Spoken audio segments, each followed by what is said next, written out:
guys, how is it going? It's your boy Gazza9919 here, and today we're going to be looking at 10 things I hate about my Fiesta.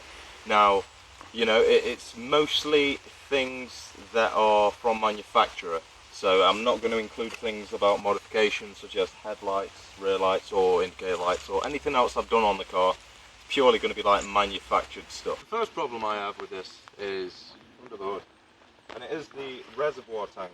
As where they have located the min and max level is somewhat ridiculous how it's in the most awkward area. If they'd have put it somewhere a bit more visible, like over here, you can see that a lot more clearly than tucked away down there. It's not necessarily something that makes the car terrible, but it is a slight irritation to me. Another thing that irritates me about how they made these Fiestas is this plastic trim here on both sides. I've replaced this one because I was going down a dual carriageway when this one decided to come off, doing about 70, and the wind just pretty much ripped it off. So yeah, and this is a common fault on Fiestas, and it's just something that they could have probably put together a little better. Okay, so the next thing is these seat latches. These were made terribly, and again, another common fault on these Fiestas, and it's really irritating because they do work well when they do work, but quite commonly they just mess up because they're made of plastic. So things snap, and there's a little spring in here, and this has actually happened on my driver's side. The spring has come out, and then this handle often falls off, so I just sort of tap it back on. Very irritating, and again, it's not just something that's happened to this car individually, it's something that happens to most Fiestas, which is irritating.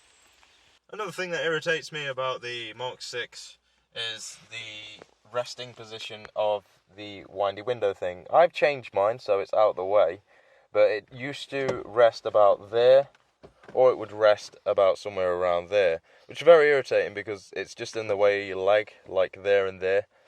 I've recently changed mine so that when it's all the way down,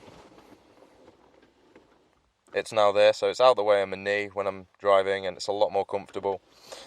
And then when it's all the way up, it's over here, so it's out the way of my knee again, so it's just easier, and I've done exactly the same on the passenger side. So yeah, just a small thing that irritates me, and I'm sure irritates many other Fiesta drivers out there. Another thing, the fact that it has no armrest. I know this is something that you can probably complain about most cars and that, but I always like a good armrest. And I know they probably thought with this car, because it's not exactly meant for motorway driving and stuff like that. It's ideally just a little city run-around car.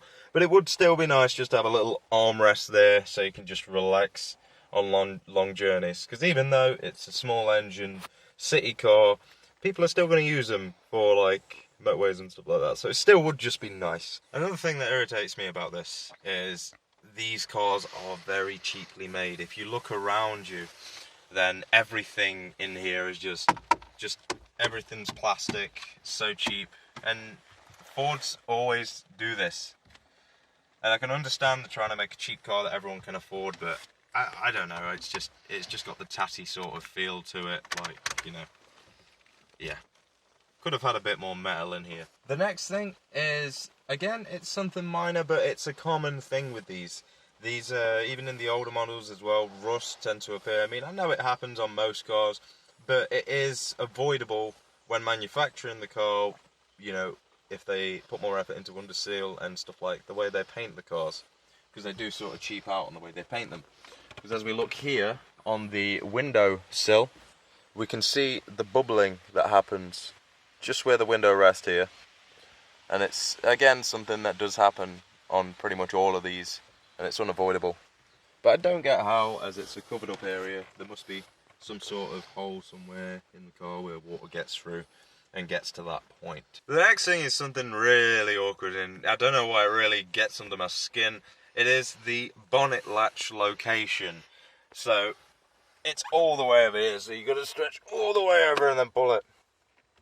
And usually on most cars, you know, it'll be somewhere in the driving area, so either under the steering wheel like the old Fiestas, or in some other cars how it's like down here near the footwell, but they've decided to put it on the passenger side. It's, again, it's just one of those things that really does irritate me, and I'm sure it irritates many others.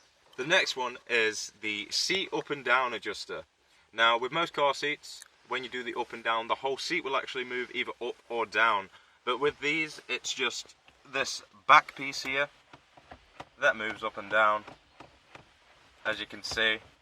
And it's not just, it's not the whole thing, it's just this rear section here. And it's quite irritating, to be fair. The last thing I want to mention is, as much as I hate to admit it, this steering wheel, they are very, very ugly steering wheels. And even if you do try and convert it to sort of a track one, like a 3-spoke steering wheel track without this middle section, it still looks pretty ugly. And it is a shame, really. It is a shame.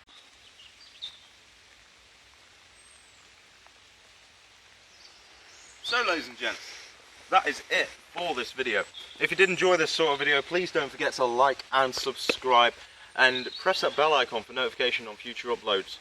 And more than anything, I do love good old Norman. He's been a good car to me. He's on nearly 95,000 miles. But I just thought I'd share with you these little 10 niggly things that sort of irritate me. Until the next time, guys, peace.